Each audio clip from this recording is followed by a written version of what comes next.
Hi, my name is Marcelo and you're watching RPTV. Today, Jabin Haque and our crew are reporting from Queen's Park, the Ontario Legislative Building, where she will sit down with MPP Kristyn Wong-Tam, the NDP representative for Toronto Centre. Kristyn Wong-Tam has been a tireless advocate for some of our most pressing issues affecting our community: affordable housing, sustainable transportation, and public health. In this interview, we'll dive deep into what lies ahead from our neighborhood and downtown Toronto at large. RPTV remains committed to covering issues of civic importance and amplifying voices of those advocating for equity, justice, and meaningful change. Now, let's join MPP Kristyn Wong-Tam and Jabin Haque.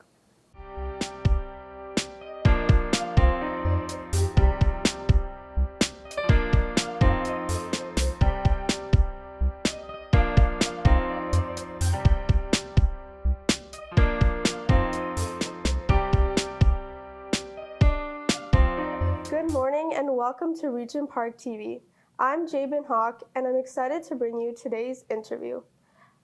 As we near the end of 2024, we're taking a closer look at the issues that matter most to downtown's Toronto's most marginalized communities.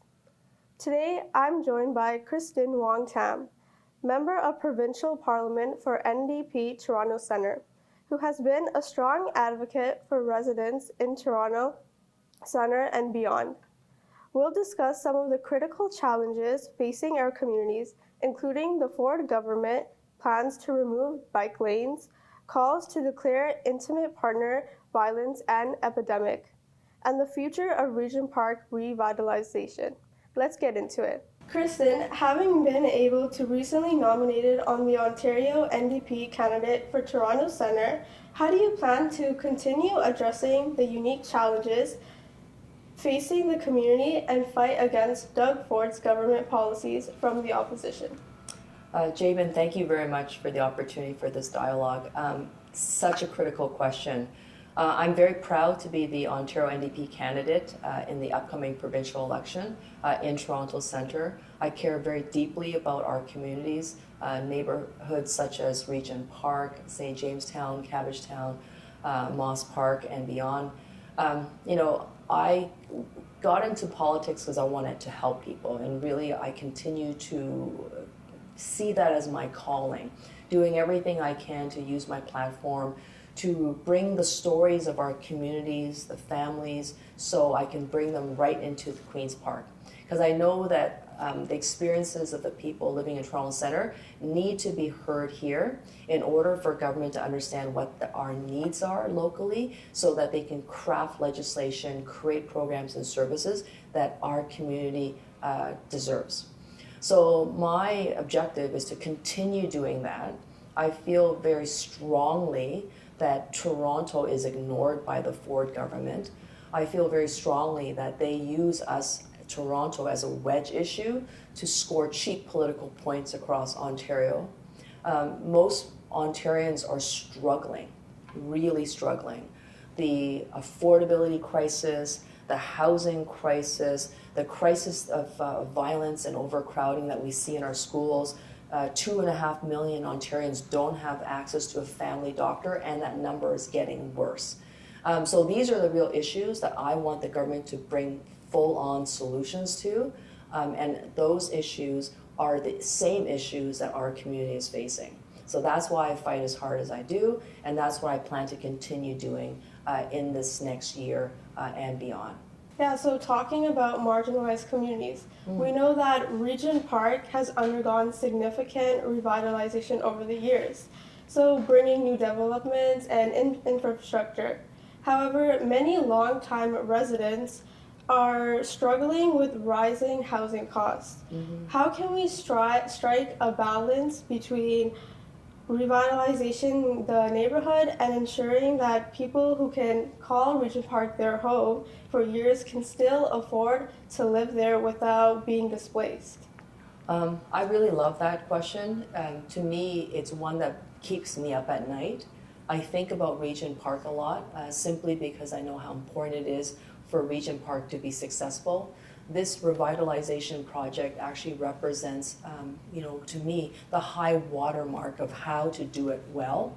The fact that the 69 acres has been under constant development and review for the past 18 years tells me that it's also a project not complete yet, because we still have the end of phase 3, phase 4, and phase 5 to begin.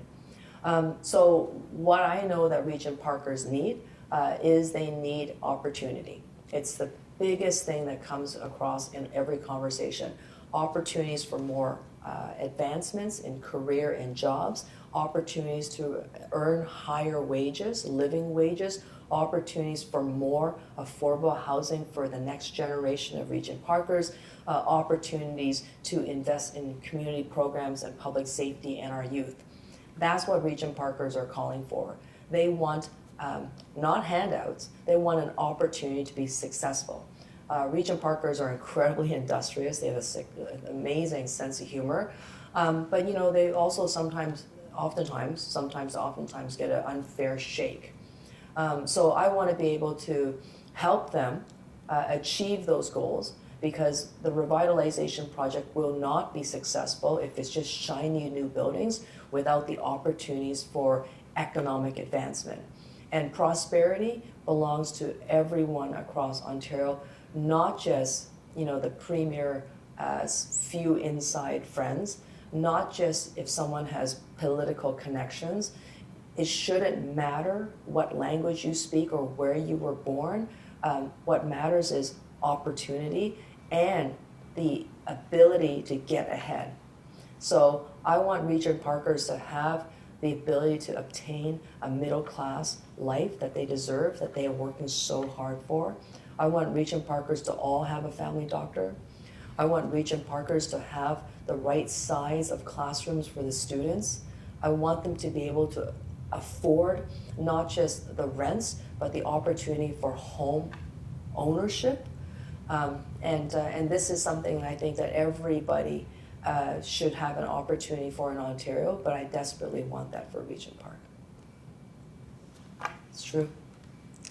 Yeah, I mean, I agree with you, because I also live in Regent Park, and I've seen how over the years it's progressed so much, and I'm so proud to be living in Regent Park now, because it's just amazing to see how we get all these opportunities now. We have so many things that we can do there too, you know, the park, the swimming pool, the skating rink. It's truly amazing what the government has done so far. Yeah, and that's intentional planning. Yeah. That was also purposeful planning from the community up. Mm-hmm. So the community voices were there calling for revitalization. Even if they weren't calling it revitalization at that time, they may have been calling it something different. Mm-hmm. But the vision has always been use the public assets, such as the land, mm-hmm. put in public money from government, work with private builders to actually create a better, stronger, more inclusive, more prosperous community. And so from that perspective, I must say, it's been Regent Park residents, the original OGs, who actually put forward the vision and said, you know, don't ignore us, come into the neighborhood, work with us, invest in us, and invest in our community. And what we're seeing is the outcome of that. For sure, there have been hiccups along the way, as one would expect with this massive, you know, urban revitalization like this. And this is the biggest housing project of its kind, public housing project of its kind in the country. One of the biggest ones in North America as well. So it has been a constant evolution of building strength upon strength by learning from the last lesson so you can improve on the next, mm-hmm. right? So much to be proud of. Yeah. Yeah. So you've highlighted how Doug Ford's government is failing to address the housing crisis, with reports showing the lowest number of housing rates since 1955. You've also spoken about the need for public builder to create truly affordable housing. Can you explain how a public builder would help tackle the housing crisis, and why you believe the current government's approach isn't working? This one is very easy for me to answer, because major land economists, many people who study urban issues, are recognizing that the Ford housing policy, Doug Ford's housing policies, have been a colossal failure. largely because he himself has not listened to the expert of opinion of his own panel, who was convened to they created a task force to develop a pathway for housing, making sure that you build the right amount of housing for Ontario, make sure that you build a wide range of housing, make sure that Doug Ford and his cabinet will address the unaffordability of housing in Ontario. And Doug Ford convened that task force, brought a lot of experts, land developers, financial experts, banks, housing scholars. He brought a lot of people to the table, asked them for their opinion. They produced a report, and he has done very little with it. So it's not surprising that what we're seeing in Ontario is, a housing crisis that's only going to get deeper. So Doug Ford has committed to building 1.5 million homes in Ontario by 2031. He's not on track. He's not going to meet that target. But worse of all is that he has no strategy whatsoever to meet that target. So we're behind on that.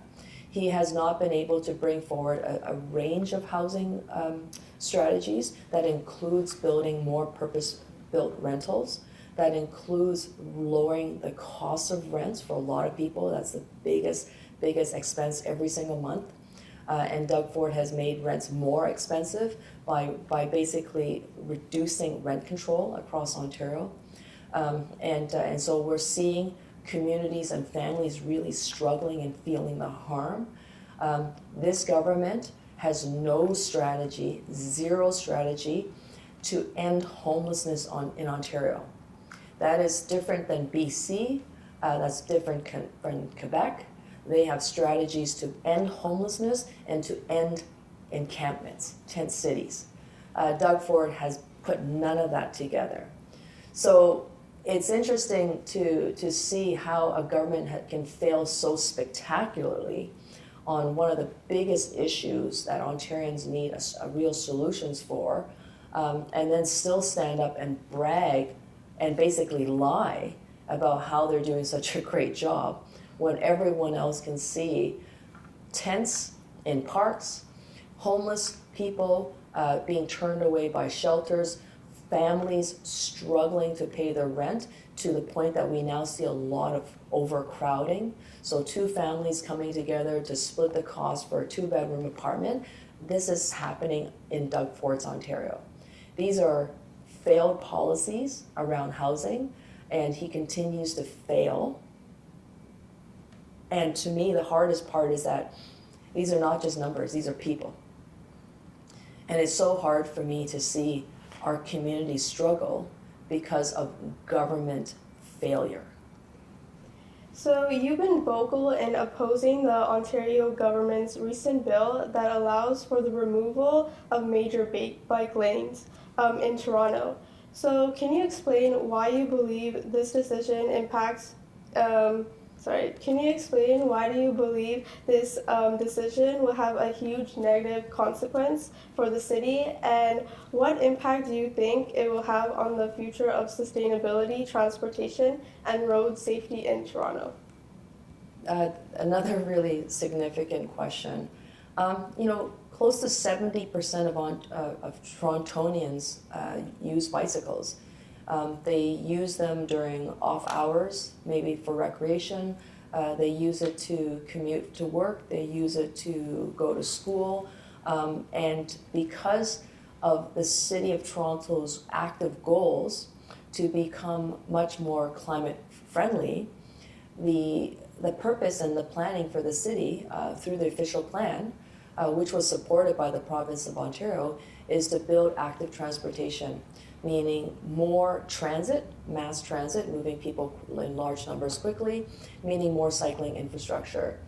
So Ford's, backward decision and action to remove bike lanes is going to make Torontonians less safe, but it's also going to put us behind in moving forward on climate positive targets to reduce greenhouse gas emissions It's going to create a less healthy population, because cycling is also great recreational activity. It's a great physical activity. So you'll probably see the rates of obesity, diabetes go up with the removal of the bike lanes. You're also going to see more serious injury and death because of the removal of the bike lanes. And I want to stress for everybody is that some people will continue to cycle. They're just going to do so without the safety infrastructure of dedicated bike lanes. And Toronto was actually leading in some ways. We were, much further ahead than many cities in Ontario with respect to the strategy to integrate cycling infrastructure with broader road and use. And so we had other cities in Ontario coming to Toronto to study what we were doing and how we were doing it. And they're now scratching their heads trying to figure out, should they even bother continue pushing for active transportation and cycling infrastructure in their cities if Doug Ford is just going to come along and rip them out. It cost the City of Toronto $27 million to install the cycling infrastructure, kilometers and kilometers of cycling infrastructure, and Doug Ford is now going to tear it up at significant cost to Ontarians. He also did two things. He has said he is not responsible financially to make the City of Toronto whole, right? So it's like $71 million to put them to rip them out, $27 million to put them in. He's saying he himself and the Ford government is not responsible for any type of financial shortfall as the city is out because of his actions. But he's also amended the legislation to remove himself from any type of legal responsibility if somebody gets hurt or killed in the bike lanes. So you can't even sue the government for taking out the cycling lanes. Like, that's when you know a government is so corrupt, when they themselves know what they're doing is wrong, is that they are going to inoculate themselves from any type of potential legal lawsuits. So health advocates have raised alarms that the closure of local consumption and treatment services under Bill 223 will lead to more preventable deaths. With many sites closing by March, what actions do you believe need to be taken to protect people who rely on these services? And how do you respond to the government's approach on this issue? The government, once again, is so ideologically driven that they're refusing to listen to scientists and the medical professionals. We know that we need harm reduction services as well as recovery services. And the government is choosing to fund one. But let's be very clear. Right now in Ontario, it takes someone 8 to 18 months to access a treatment and recovery bed if they're struggling with addictions. So at this point in time, Mr. Ford is saying he can, fix the problem. Well, he's had 6 years to fix this problem. He hasn't. And now, by radically removing harm reduction services without any plan to transition it is only going to make things worse. I spoke to the paramedic chief not too long ago through the City of Toronto. He tells me that the paramedic workers are so stretched right now, they can't meet their best practice standard of trying to respond to a call in a timely fashion. So what Ford is going to do, what the Premier is going to do, is that he's going to put additional burden on paramedic services and first responders by closing the consumption and treatment sites that we have right now. He's going to put additional burden on emergency rooms and hospital staff, because instead of actually reversing those overdoses in community under a supervised environment, every single overdose is going to be a 911 call. Those 911 calls are already quite behind because of the underfunding of both the City of Toronto and this provincial government. So all that additional burden is going to go to the healthcare system, which is going to make it much more expensive on Ontarians. Ford is also eliminating harm reduction services such as clean needle exchange. I'll tell you why this is important. Clean needles prevent the transmission of HIV and hepatitis B and C. We are going to see a significant surge in infection in Ontario for people who are intravenous drug users. What that means is that is going to spread into the general population as well. It will. We've seen it before. That's why we have these services in the first place, to stop the transmission of infectious disease. And so by doing what he's doing, Ford is going to make it much more expensive for Ontarian taxpayers in the long run, because more people will be sick, more people will be spreading infectious diseases that can be prevented, and more people will be dying. All of that is going to be weighing very heavily on the hospital system, and at the same time, he cannot even guarantee anyone who requires addiction and recovery services today, if they need it, and any investment he's making into the future will still not be able to meet that standard of 24-hour access if someone is ready to receive treatment and addiction services. So is there anything else you'd like to share as we come to the end of the year, or any messages you want to leave? Well, first of all, thank you very much for having me on your show again. It's always a pleasure to speak to Regent Park Focus. I think, my parents are some of the best people I know. They didn't have a lot of opportunity to gain education. They grew up extremely poor. Dad has a grade 4 education, mom has a grade 6 education, but they're also some of the kindest and smartest people I know. And they always remind me to be optimistic and look forward into the future.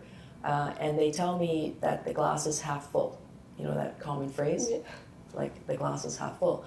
But they invite me to fill the glass, to ensure that it's half full. So I know that Regent Parkers deserve the very best. Ontarians deserve more than they're getting from this government. Life could be a lot better, and opportunities could be more abundant. And so I'm going to look into the future, recognizing that is what we need to strive for. We need to strive to to give people opportunity for a better life, more prosperity, greater health, and that will be my wish into the new year, is that we all work to that outcome. So Christmas is a time of extreme community and generosity. It's also a time for us to gather with family and friends over some food and to reflect on the many blessings that we do have. And my commitment into the new year is that I'll do everything I can with all the power I have to continue to fight for our community because they are worth it. And to that extent, I want to say thank you again for bringing me back into the focus of the interview space. Yeah, thank you so much for sharing. It was honestly like an honor to have you and have these important conversations. Thank you. Don't forget to like, comment, share, and subscribe to our YouTube channel. And please follow us on our social media platform. For more information, you can check out our website.